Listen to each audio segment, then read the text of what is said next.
We are going to go now to Al Jazeera's Abdurrahim Fukara, who is about to speak to President Donald Trump's special envoy, the man who crafted this peace plan between Israelis and Palestinians, Jared Kushner. Let's take a listen.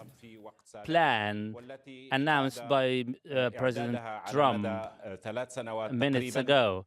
This plan has been crafted by Kushner over the past 3 years. Interview you're doing after the unveiling of the plan. We appreciate it. Thank you. It's an honor to be with you again. Thank you. So we heard from the president that he's giving something to the Israelis, giving something to the Palestinians. Let's start with the Israelis. What's in this plan from your point of view for the Israelis? Right. So President Trump has tried very hard to take a Middle East and make some sense of all the different conflicts there and to bring the region forward. I think what the president did to weaken Iran's aggression and their funding of terrorism throughout the region has helped all of the different countries in the region. He's made a great effort, along with our allies, to eliminate ISIS, and I think that's been great to take back the caliphate. He's been working with Qatar and Saudi Arabia and a lot of the countries to fight against extremism and the financing of terrorism.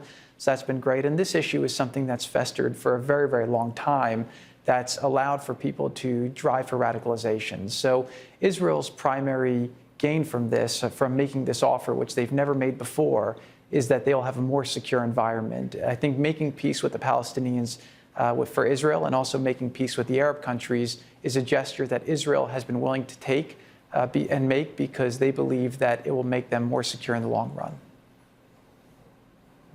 Now, in terms of what the Israelis say about the borders of Israel, so what's in it for them when it comes to the borders of Israel? What's in it for them in your plan?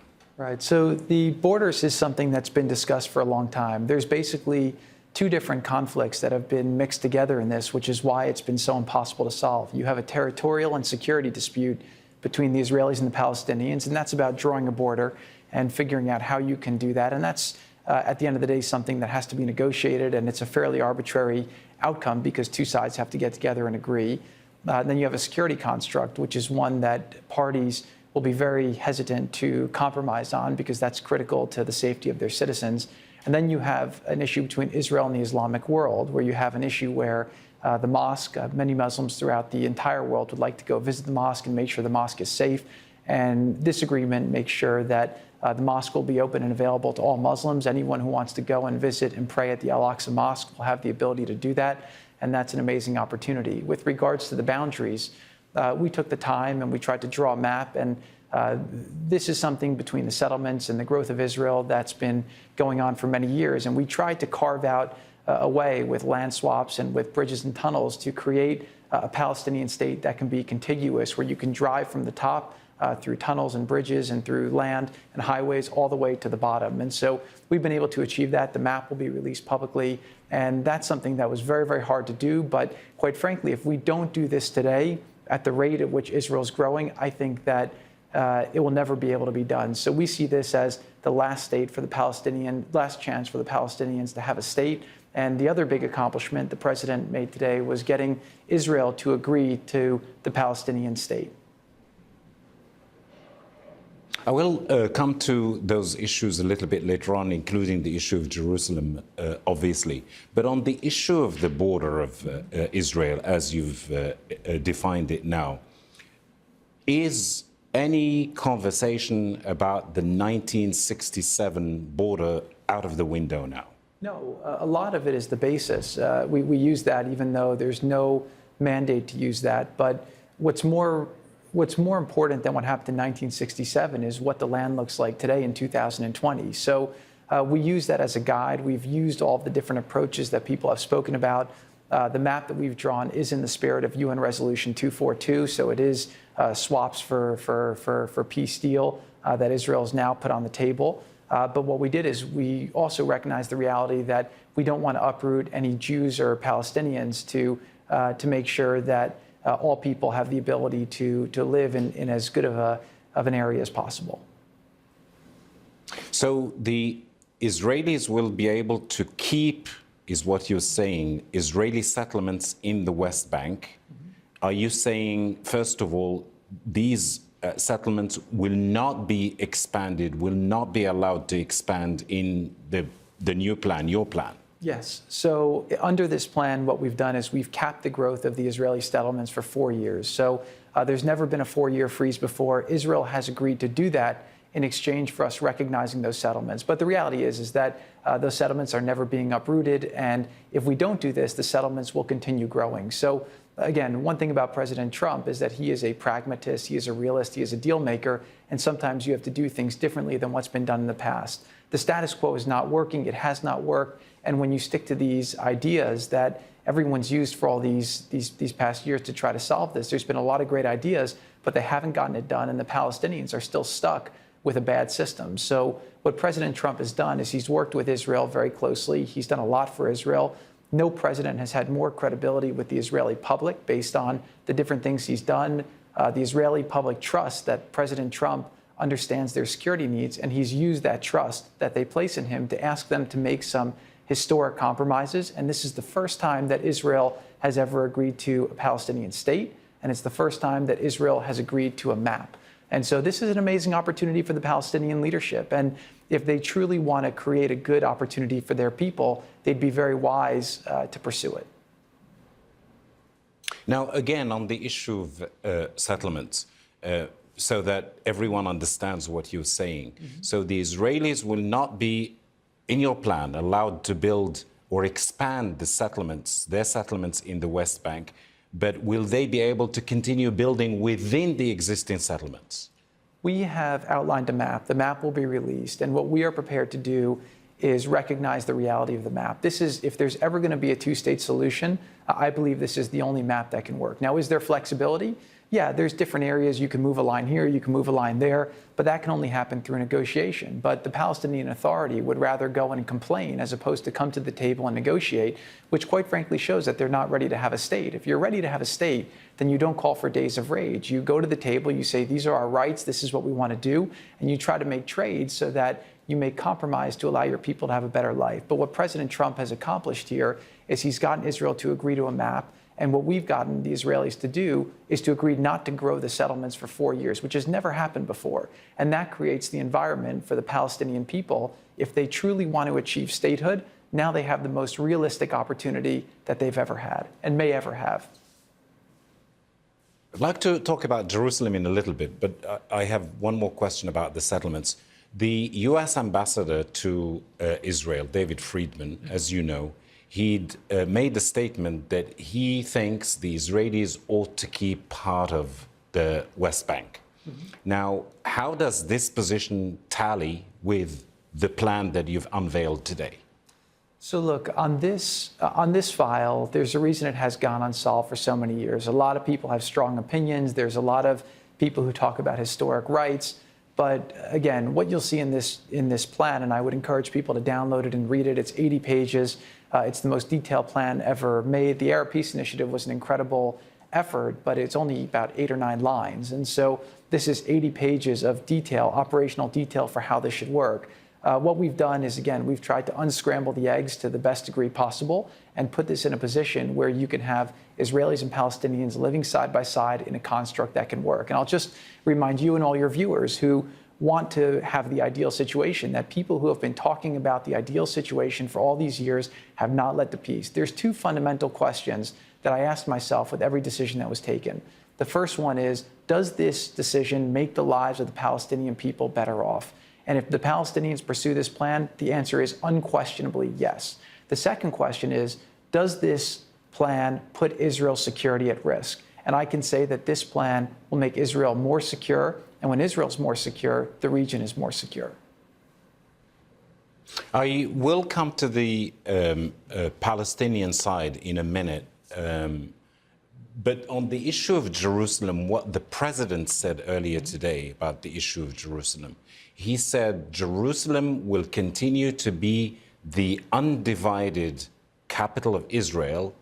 But at the same time, he also said that the Palestinians would be able to have their capital in a future independent state in East Jerusalem, and the U.S. would help with that. These are these seem to be two contradictory things happening at the same time in what the president said. A sovereign capital for Israel, which includes the capital of a Palestinian state. How does that work? Yeah, so the municipal boundary of Jerusalem has been changing a lot over the years, right? So the Jerusalem of 1967 is a lot different from the Jerusalem of 2001, and it's a lot different than the Jerusalem of 2020. And that's just the reality of how it is. There are certain areas that are on one side of the security fence. There are some areas that are on the other side of the security fence, and they're both in Jerusalem. What we've done is we've allowed a situation where the Palestinian capital can include East Jerusalem, which is something that included parts of East Jerusalem, which is something that has been desired for a very long time. But what's the most important thing? I mean, having a capital in East Jerusalem is not an Islamic issue. That's really a Palestinian issue. And again, that goes into the metes and bounds. We have to split up the territory and figure out how you can give two countries their own independent states, right? The issue with regards to the holy sites, the most important thing that the president was able to accomplish is to have Israel agree to acknowledge the status quo at the holy sites, respect the special role of the Kingdom of Jordan in the Muslim holy sites, and then in addition to that, make sure that any Muslim who wants to come and pray in Jerusalem at Al-Aqsa Mosque on the Temple Mount has the ability to do so. And I think that that's a very, very critical notion. Well, let me tell you now what the Palestinians say about Jerusalem first. For the Palestinians, the issue of Jerusalem is not just an issue for themselves as Palestinians. It's an issue for Arabs. It's an issue for Muslims. And the division between East Jerusalem and West Jerusalem, the Palestinians say they've always, for a long time now, aspired to have the capital of a future Palestinian state in East Jerusalem, which would include the religious sites holy to Muslims, Christians, and Jews. What does the plan say about this particular part of it? Right. First of all, I just want to say there's been a lot of conflicting claims over the past years, right, which is really the result of the fact that there was more than 3 wars, and in all those wars, Israel was attacked and Israel won, okay? We have a status quo that exists today as it is, and it's getting worse and worse for the Palestinian people. And I think that the people throughout the Muslim world care about the Palestinian people, and they want them to have a better life. So again, you know, one of the things that the Palestinian leadership has done, in my opinion, to avoid making a deal, they have a perfect track record, by the way, of not making a deal for peace, right? So they've gotten all these demands, which there hasn't been a counter to explain why these positions are not rational or achievable positions. And then as a result of that, they've not made peace, and the people's lives have continued to suffer. And then they blame their suffering on Israel as opposed to blaming their suffering on the leadership, who has the whole entire world coming together, offering them the ability to do something. This is a big moment, and you're going to see a lot of people from throughout the world are encouraging the Palestinians to negotiate on the basis of this vision. Why are they doing it? Because the people throughout the world care about the Palestinian people. They recognize that under this agreement, all of the rights of Muslims throughout the world are fully respected. Anyone who wants to pray can come and pray. And that's the most important thing, right? And then with regards to the Palestinian people, what they need is an opportunity to live a better life. They need dignity, they need jobs, they need opportunity, they need good leadership. But at the end of the day, this plan provides them the opportunity to do that. They can have their own independent state with a capital in East Jerusalem, and the best opportunity, a $50 billion economic plan that will create over 1 million jobs for Palestinians. This is the best opportunity that they have ever had, and I really hope that they're able to seize it. Now, the Palestinians, as you know, they will tell you that while for many of them, there are problems with the Palestinian leadership, as they would say, but they see the overarching problem as the occupation, as the Israeli occupation of Palestinian lands, including East Jerusalem.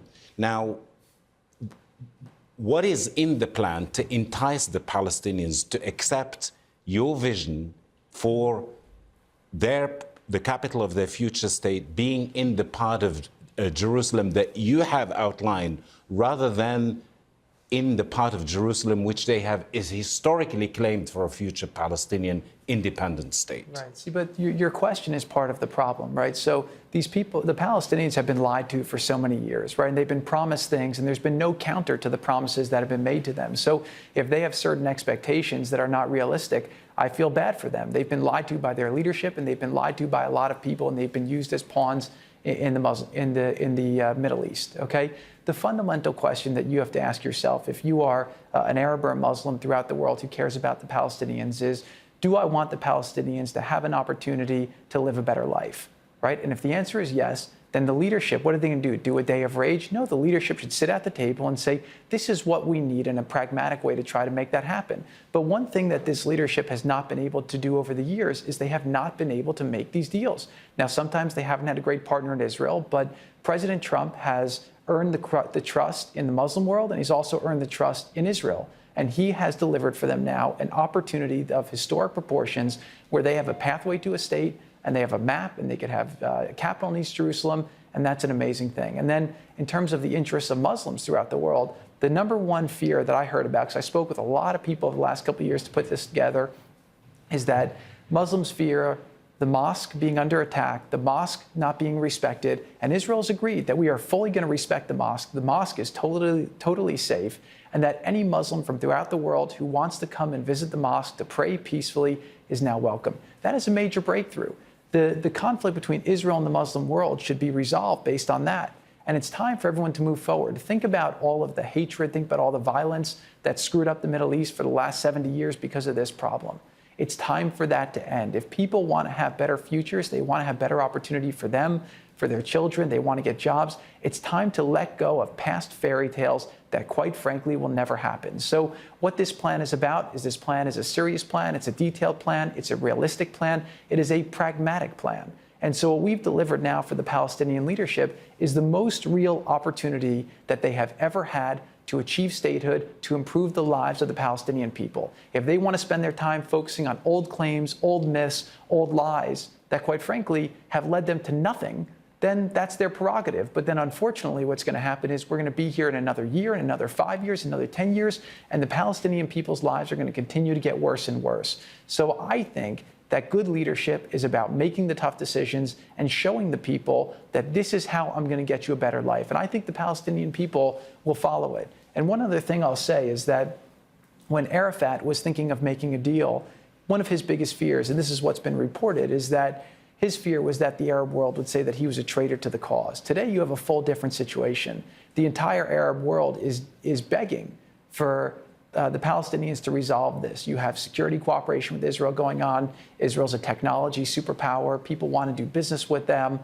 There's a lot that could happen now that could be very, very positive for the region and the world. And so again, the viewers in a lot of your countries, their biggest problem is not Israel. There's no Israeli soldiers that have killed Saudi Arabians or Emiratis or Qataris. Their fear right now is Iran. And what is Iran looking to do? Why is Iran trying to make this issue such a big issue? It's because they benefit from an unstable Middle East. They want Saudi Arabia fighting with Israel so that they have more ability to divide and try to cause chaos. You've obviously packed a lot in that last answer, and I'm sure you'll be hearing from the Palestinians about many of the issues that you have mentioned, including the issue of occupation and how it ties into injustice in their point of view. But I wanted to ask you about something which the president said earlier today. He said the Palestinians will have more land under this deal than they had before. Yeah. So where would that land come from specifically? This gives the Palestinians the ability to double the size of the land. The map will be out. I think that a picture is worth 1,000 words. People will see exactly where the land is. We have one of the biggest developers in the Middle East that we're talking to about coming in and doing a master plan for some of the newer areas that they would get under this. I think that the potential here is tremendous. The Palestinian people, they're hardworking people. They have a super high literacy rate because of all of the education that the global community's paid for over the years. They're right next to Israel, which is an amazing economy.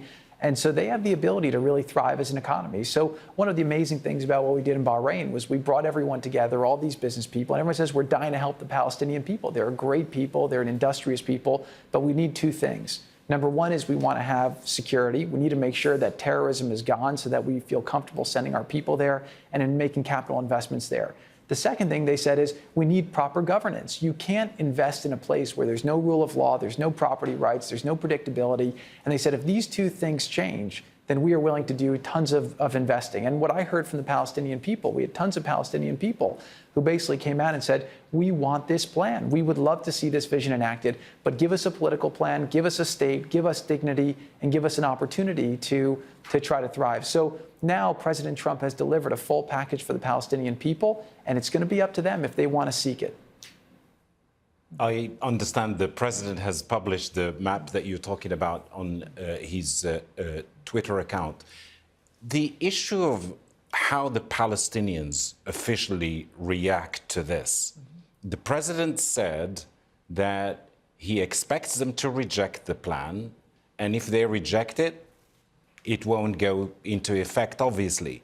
But he also said on a previous occasion that he took measures against the Palestinians, like cutting off funding for UNRWA, for example. Is that a real choice that he's giving the Palestinians to accept the plan or reject it, or is it a choice accompanied with a threat at the end of the day? It's not a choice accompanied with a threat. Look, the decision to cut off UNRWA funding was because the Palestinian leadership said terrible things about American leadership and our country, right? And American aid is not an entitlement. So if you say bad things about President Trump and the country, we're not going to be giving foreign aid to the country. It's just a fundamental, basic premise of how the world works, okay? With regards to the map, what President Trump has done is he's gotten Israel to make an offer, and it's a hard offer. They're giving a 4-year freeze to do it. We've had to recognize certain areas in order to get that done, but these are areas that, quite frankly, were always going to be Israel's anyway, and so that was never a realistic notion otherwise.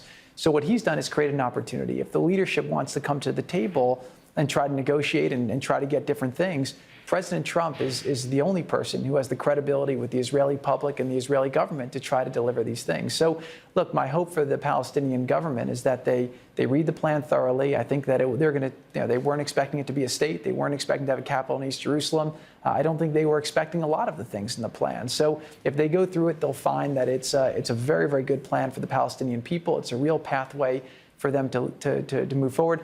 And, you asked questions before about old talking points and old logic.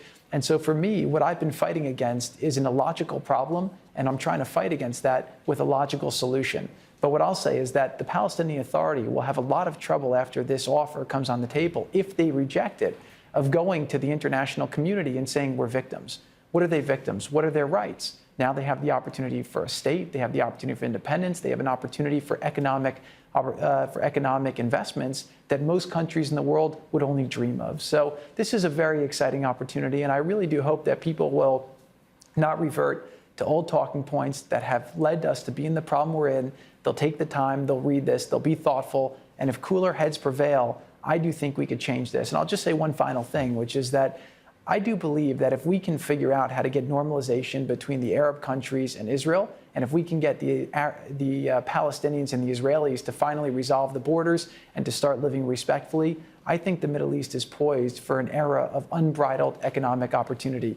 There's a lot more reasons why this shouldn't happen than it should happen, but great leaders are the ones who take the opportunities they have and they make the impossible things happen. I've seen President Trump do that over and over and over again here in America. Our economy's growing, our country's never been stronger, and President Trump continues every day to make things happen that most people never thought would happen.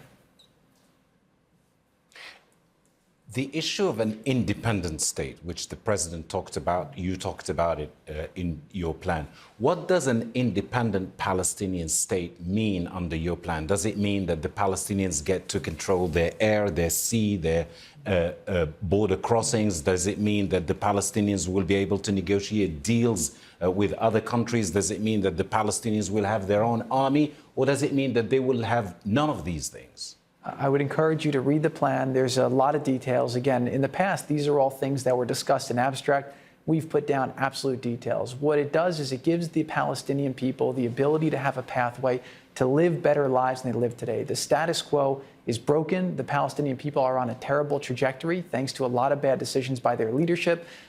They have to stop holding out for myths that will never come and fairy tales that will never come. We've given them an opportunity. I hope they'll read this plan. If there are specific things in this plan that the leadership thinks are essential for them to have an even better life, I am very confident that they sit at the table with Israel and they say, these are the 3 things or the 5 things that we need to make better in order to finish this deal and get this issue finally resolved. I think they'll find a very willing partner in Israel. And I do know that America, under President Trump's leadership, will be very, very focused on trying to help them make whatever progress is needed to get the Palestinian people a better life. Mr. Kushner, thank you very much. And thank you also to our viewers, just so that they know, obviously, between each answer and each question, I have to pause so that we don't mess up the translation, because this interview is airing on both Al Jazeera English and Al Jazeera Arabic. Thank you very much. Perfect. I hope I get a good translation. So. وبه نكون قد وصلنا إلى By نهاية this, هذا we اللقاء في conclude البيت this الأبيض interview مع جاريد كوشنر in the White House with وكبير Jared مستشار Kushner, الرئيس the دونالد son-in-law عن of President خطة السلام Trump. The التي interview أعلن was عنها on الرئيس the دونالد ترامب peace في وقت plan سابق والتي كان unveiled قد by قاد President إعدادها Trump جاريد minutes كوشنر. ago. This شكراً plan لكم أينما had been كنتم. crafted أعود بكم by إلى Kushner الدوحة. himself. Thank you. I'm back to Doha.